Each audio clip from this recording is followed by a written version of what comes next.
Hello to everyone, friends. Today, once again, I welcome you all in my sessions. Uh, Today's topic is stock specific once again, and uh, the today's derivation will be on a very uh, big IT company which is known to everyone, and it is none but IT company, that is Infosys. It is also one of the biggest in this market cap. After TCS in IT, it ranks in next to TCS, and it's growing very rapidly. And in that context, what is the next planning of this company? What are their vision? How they are going ahead with all these things? I am just, it is a big news coverage has come. I felt that why should not I share with this new uh, journey of Infosys which is going ahead. So let us come to the today's topic. What is their new move, new strategy and new planning? तो आइए हम इन्फोसिस के जो नई journey है, उन्होंने जो नया अध्याय और कैसे नए विजन के साथ आगे जो नया काम उन्होंने स्टार्ट किया, ऐसे तो इनका अपना जो काम चल ही रहा है। जो इन्फोसिस आज जान रहे हैं कि तरह तरह के banking sector, railway sector, fintech, stocks related companies में तरह तरह के इनोवेटिव काम तो कर ही रहे हैं, लेकिन देश विदेश में भी तरह तरह के काम है। उसी की एक कड़ी में उसने एक नया काम जो शुरुआत किया हुआ है। इन्फोसिस ने जो एक इनोवेशन सेंटर है, वह स्टुटगार्ट एक जगह है जर्मनी में, वहाँ पर देखिए स्टटगार्ट जो है यह जर्मनी में एक टेक्नोलॉजी हब है। उसी में उन्होंने एक इनोवेशन सेंटर इन्फोसिस ने स्थापित किया है। तो इस डिटेल समाचार को हम जानें तो इन्फोसिस ने एक जो automotive digital technology and innovative centre जो है जर्मनी के ऑटोमोटिव हब स्टुटगार्ट में शुरू किया है। ये न्यू सेंटर की शुरुआत करने से जो ऑटोमेटिव और आईटी एक्सपर्ट्स जो जर्मनी में हर जगह जो अपने तरह तरह के स्किल्स और इनोवेशंस के लिए जाने जाते हैं, उनके साथ ये पार्टनर करके यह कंपनी एक नई जर्नी की शुरुआत की है।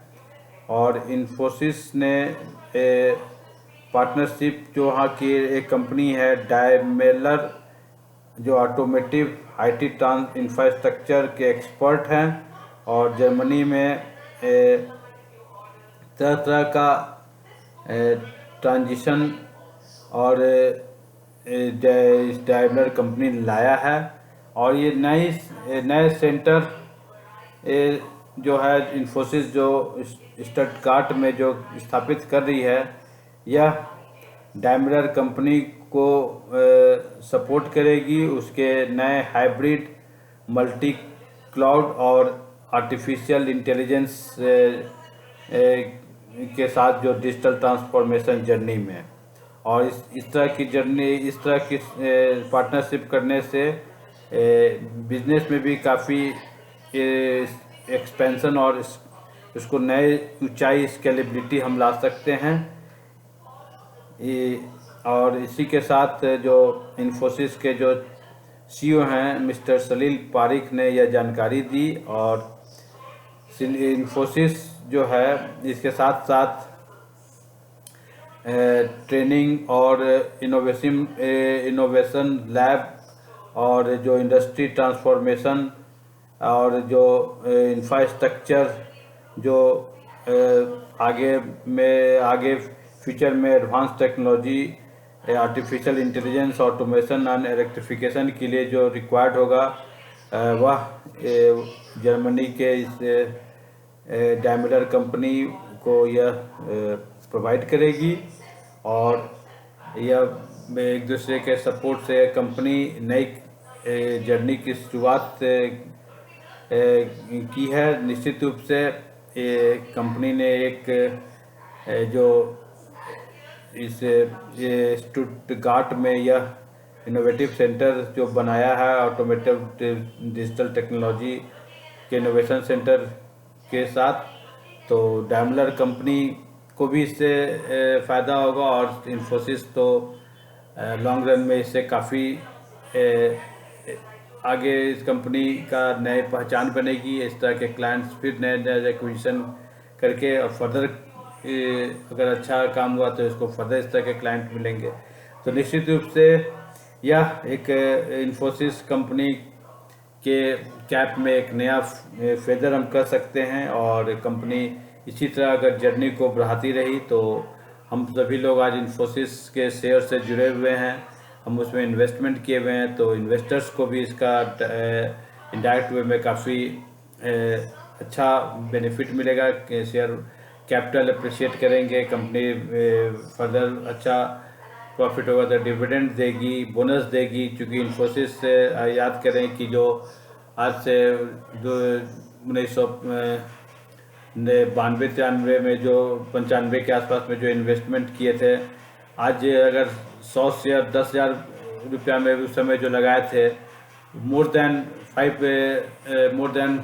5 to 6 करोड़ से अधिक उनके पास है। चूँकि इतना लगातार शुरुआती दौर में ये बोनस देती गई थी कंपनी, तो आगे भी अगर कंपनी का अच्छा सब कुछ रहा तो फर्दर बोनस देगी। तो इसी के साथ मैं ये जो इन्फोसिस जो नए इनोवेशन सेंटर जर्मनी के स्टटगार्ट जो एक टेक्नोलॉजी ऑटोमेटिव टेक्नोलॉजी हब है, वहाँ यह स्थापित करी है।